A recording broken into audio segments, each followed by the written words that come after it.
Hello and welcome. This is an introduction to the OMNIS POS, that's point of sale, and I'm going to give you a brief run through of how this works, how you can create an order, and what will happen when you have all of that paid off and completed. So, first thing is that this is the POS screen.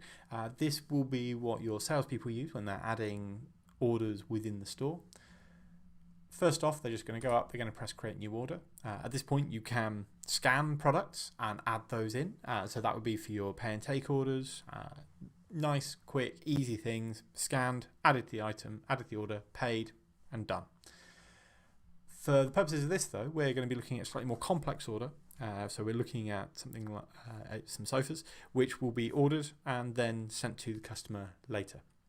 For the purposes of this, all we're doing is we're going to build the order and we are going to add a payment. So the first thing we need to do is we need to add a customer. Now, it's entirely possible just to do a quick search for a customer and then you could choose from the list and you can add those straight in. Or alternatively, you can type everything you need to do, and that will include a simple address lookup which can fill all of those gaps in there. For this, I am just going to add my existing customer. So the next thing is over on the left-hand side. We're going to go through and purchase our products. We can either use the categories to browse for an item, or we can search for products. So that's relatively straightforward. We can just type the name of the product and we'll be presented with everything in that range. Now, this is great because you might not have everything on the shop floor, and this screen is very much designed to be customer facing. There isn't anything here that the customer can't see. So it's really easy to be able to say, yeah, we've got the 3 and the 2 on the shop floor, but here are all the other things. Here are all the other models it comes in. And so you can just present this to them. It's a nice consultative sales process.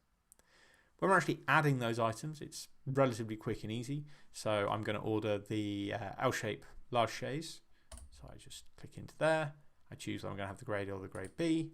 I can look at all of the different fabrics that I want, and I can also filter across the top. So if I quickly type oyster, that will filter that list down. Okay, fairly straightforward. I can also add any custom options, so whether something has been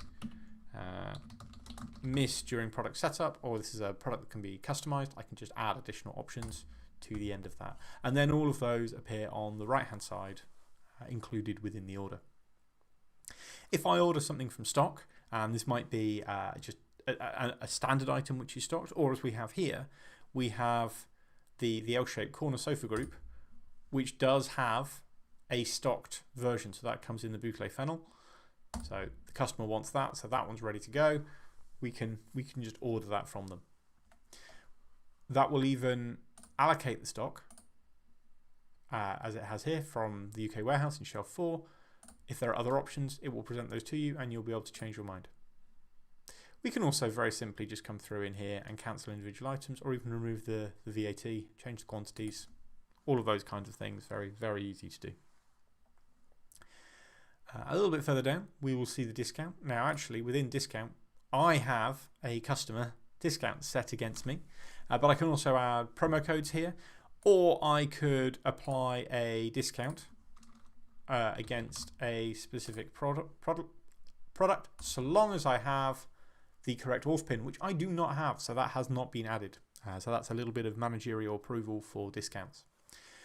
The last and most important thing, of course, is we're going to need to choose how this is going to get to the customer. And we just choose from our list, and we can enter delivery instructions as well. And those will get carried throughout the whole process through to picking lists and delivery notes as well. And then when we hit auto recalculate, it will just calculate the cost of delivery based on what's in the order. In this case, it's free.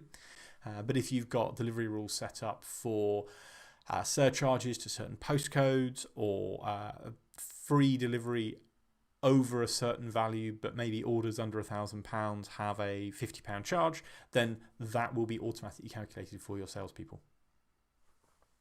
Then we just have a couple of options. We can either come up to the top here and we can save as a quote. Nice and easy. That will trigger an email to the customer, which they can then retrieve and pay online.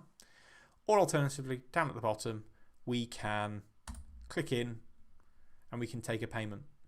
Now, we can either we can take payments with vouchers, cash, or a manual payment. So that would be how you add things like backs or check, or if they're paying with finance, which will create a pending payment. Or alternatively, we have the integration with OMNIS Retail Cloud, and that allows a connection directly to a credit card machine. So you simply press that, you enter how much, it'll always default to the full value, so you can amend that if you want to take a deposit. When you hit send, that will simply appear on the credit card reader, and once it's paid, we will get that message back to say an amount paid, last 4 digits of the card, and everything else. For this one, we're just going to add a quick manual payment